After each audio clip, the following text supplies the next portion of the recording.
Hey, Nick, after seeing the way Covey handled punt returns, any thought about giving him kicks? And if not, what do you like about Quez back there?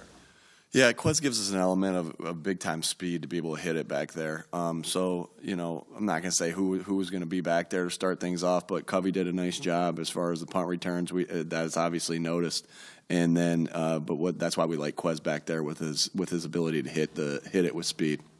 Hey, Nick, how is it a luxury at all? They run a similar scheme to what JG does. Does that help working against your defense all summer? Of course, yeah. Anytime you have something that's similar, and there's a lot of different trees out there in the NFL as far as where they got their the scheme from, all those different things. So yeah, of course it is, because you can ask questions that that if you're having hey, what are they actually doing right here? You can get some inside information as far as the questions you ask the defense coordinator. And that's something, like, I know I've mentioned this before, but that's something I did with Jonathan back in Indy as well. I'd ask him, hey, what do you think they're trying to do here? What do you think how do you think this route would work versus this? How do you think this run would work versus this? And so that's always an advantage that you have.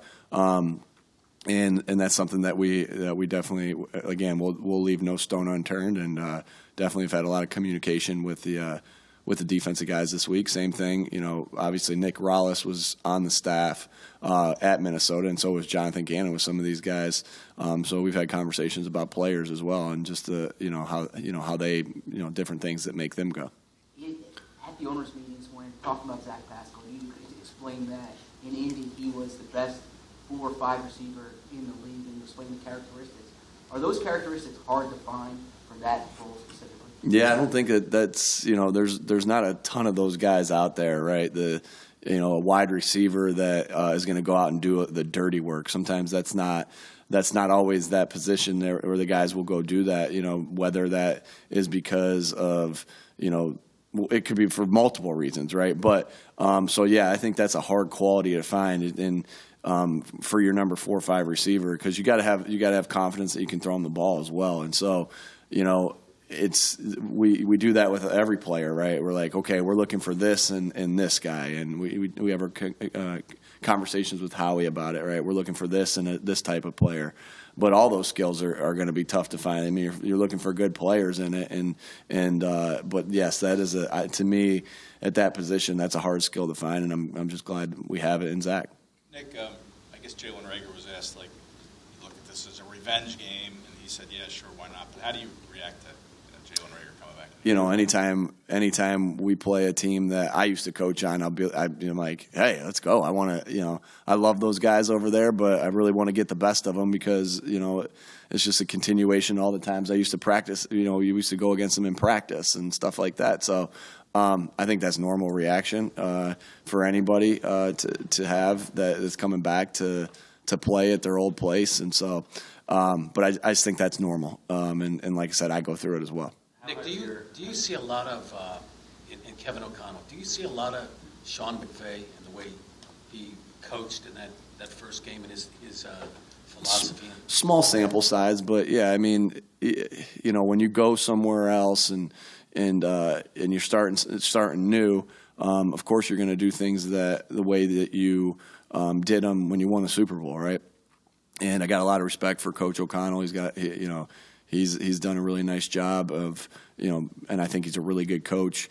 And, but he's got to put his own spin on things too. Like, even if, we say it all the time, even though Shane and I think about the game alike, it's the things will be called differently, or, they have different players in Minnesota than they did at the Rams. So there's definitely differences, because there has to be, but yeah, but we definitely see the similarities as well. Couple more? Your willingness to go for it on 4th down evolved since last season? I thought we were pretty aggressive last season too. I do a lot of studying with that. I think if you go in there and you try to make the decisions, based off of, what the chart says, as far as in game, then I think you're making a mistake. It's the same thing if you try to, on 3rd down, you're like, okay, I haven't ordered these 3rd downs yet, and I'm going to call this one. You got to think about these things beforehand. So I think where I'm more, to answer your question, what I mean by that is where I'm more comfortable is I've had more reps with it, right? And not just our game reps, but the ones I spend in the on Fridays in the meeting room of, okay, it's 4th down and 4 in this scenario. What are we doing? Boom. What are we calling? Boom. Okay. Go to the next 4th down. All right. What are we doing? What are we calling? And like, that's just the only way I know how to prep is to put yourself in that call before you have to make it. And so I'm comfortable because for the past, year, we've been putting ourselves in those calls, not only in games, but also as many as that happen in the league each and every week to practice that of, what the call would be and what the decision is going to be. Do those reps also help in terms of like calling a play on 3rd down, knowing that you're going to be willing to go for it on 4th? Of course, yeah. And so that's a discussion that we have, and that's an advantage the offense has at times that the defense doesn't know what mode you're in, right? Are they in really a 3rd and 6 mode, or are they in a are they really in a 3rd and 7 mode right here? Or are they in a go for it mode right here? And like that's a huge advantage for the offense that an offense has, right? Is we know the mode we're in, they don't know what mode we're in, and we can play, and then a lot of different things can be alive. So, and that's what you're trying to do always as an offensive coach. You're trying to make yourself multiple, so they have to defend a bunch of different things. And so, but yeah, I thought that was a really good question. Is there any time When you're facing a team like this that has 2 really good edge rushers, I think like for other teams, the talk of the week might be how are they going to block those guys, but that doesn't really happen here with Wayne and Jordan. How much of a luxury is it to not really have to worry about that as much as the other teams? Yeah, obviously we're very talented on the offensive line, and those 2 guys do a great job. And I just continue to see Jordan play, get better each week that I've been here. And then you guys know what I think of Lane. Lane's the best tackle, the best right tackle in this league. And to me, I wouldn't take anybody else. I don't even think it's particularly close. So obviously you go in and you think, all right, who are their best players and how do we make sure that they don't beat us, right? You do that offensively, defensively, and special teams wise.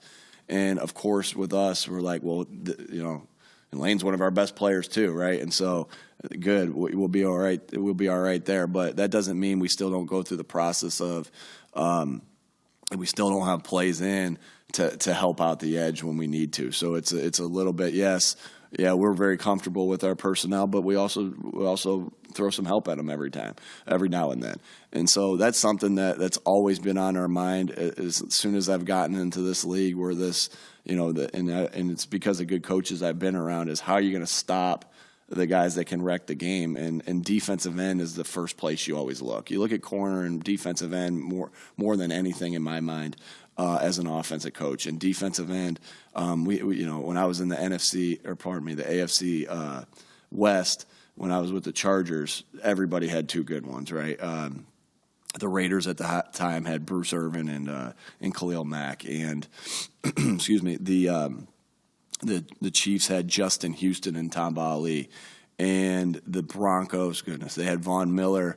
And they had DeMarcus Ware, right? So we had to be on that. And no offense to our tackles in the Chargers, but they weren't like the guys we have here. But that's just been something. I remember one time, quick story, that, Mike McCoy came in and said to Frank and I, like, did you guys think about Khalil Mack today, like, and how you're going to help protect against him? And I looked at Frank because we had just spent so much time talking about Khalil Mack every single play, and I said that I looked at Frank. Frank looked at me, and I looked back at Mike. I said, Mike, his grandma, his mom, and his girlfriend didn't think about him as much as we thought about him today.